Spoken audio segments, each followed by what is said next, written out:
Hi everyone, Alan from Newlands Nursery, and this is today's 5-Minute Friday, and it's a really apt one. It's one that we do a lot on the nursery and is really useful at home as well. So there's two reasons we're doing what we're going to do, so I'll go through it. So what I'm going to do first, this whole badger, which is society garlic, which the leaves taste of garlic, so you can use in your cooking and stuff like that. And the flowers, which have gone off now, they're good to add to salads, and they've got a slight garlicky taste to them as well. What I'll do to begin with, and then I can explain what we're actually going to do, is take it out of the pot so you can see a little bit better. So what we're going to do is we're going to divide this up to, in essence, make more plants. And there's a couple of reasons we're doing that. One, we make more plants, so we can effectively put them more around the garden and make bigger splashes of colour, but also for the health of the plant, it's going to grow a bit more. It's been in this pot for a little while now. This is one we took to one of the flower shows, so it's been here for a while, and refreshing the soil and giving it a bit more room to grow always does it a lot of favours. But the other reason, and I'm sure you've all had it, is it's very hard to see, but effectively we've got some grass growing in the centre here, and there's no real good way of getting it out. There's little blades of grass. I've taken away as many as I could, but you're left with a few here. And the reality is, unless you actually take the soil out and actually divide this up and then get those weeds out, it doesn't matter whether it's grass or thistle or whatever's growing in it, it's really hard to do. And there is no way of stopping that. This plant has been outside, a wind has blown and some seeds have gone in on the inside, and it doesn't matter who you are, you're always going to get a few weeds in your pots and stuff like that. So we're going to divide it up, and you can probably see, if Alex zooms in around about here, you can see that we've almost got more than one plant anyhow.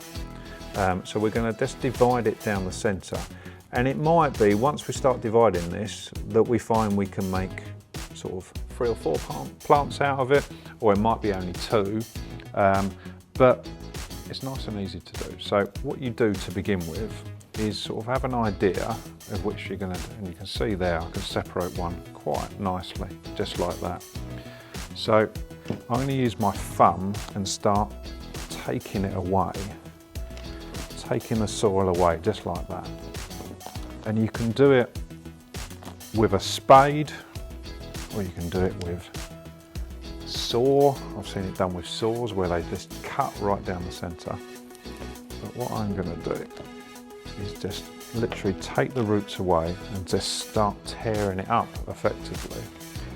And you need a little bit of brute force. It's nice and strong, this plant.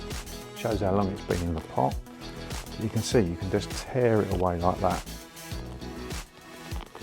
So as you get further into it, you notice it coming apart a bit easier. Just like that. It's a workout if nothing else. There we go. You can see it just comes away just naturally. And what you can't do is smell the really nice garlicky scent that's coming up. I love society garlic, really good in cooking. But as you can see, it comes away like that. And naturally, it's gone into 2 sections. And we could just pot those up separately, pot like that, or we could divide this one again. So I'm probably going to divide that one again a little bit later. It's exactly the same process, just do it in half. But this one we're going to pot up. So now I can really get to these little bits of grass that we've pulled off there. So I can really make sure we haven't got any weeds. Take effectively the top layer of compost off. Now, when you're looking at this clump here, it'll be very tempting to do it again and produce more and more plants. And whilst that's physically possible, there's no problem with doing that. What I would say is that if you divide it up too much and leave too small a clump, you don't get much impact when you plant it in the garden, and also you're running the risk of it being a little bit weaker. It's a good time of year to do it, so we're beginning, middle of September now. Great time of year to do it, but we are going into the winter, so the plant's going to go into a little bit of dormancy, and also it's going to come under a little bit of stress. The weather's not going to be as nice. So I think a nice big clump like this is absolutely ideal. Just going to take the rest of the soil off, just like that.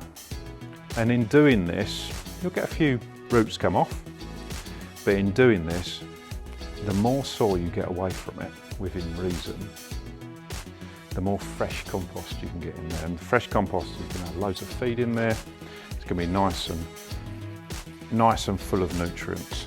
So, what I want to do, I'll show you from the outside, I want it to sit in the compost just like that, so at that level.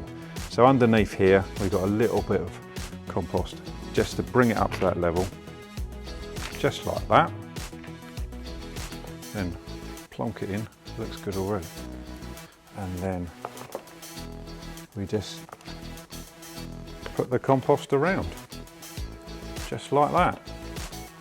And the same principle with the other one I've got left there. If you're doing it in the garden, it's exactly the same principle, although you're not putting it in a pot obviously, or you could, but you're just separating it and then planting it elsewhere in the garden. I'll tap it down, I always like to tap it down. Any air gaps come away and it sinks, the compost sinks. What we want it to do is sink now and then top up the compost, rather than when we water it, it all sinks and then we've got to go and find our compost again. Just like that. At this stage, this plant will come to no harm, but a good watering is always good. Treat it with a little bit of care for the next day or two.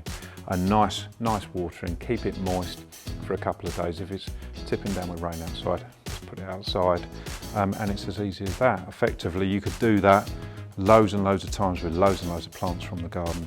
So it's the herbaceous perennials that we're doing this with, but this one is the Society Garlic and works really, really well with.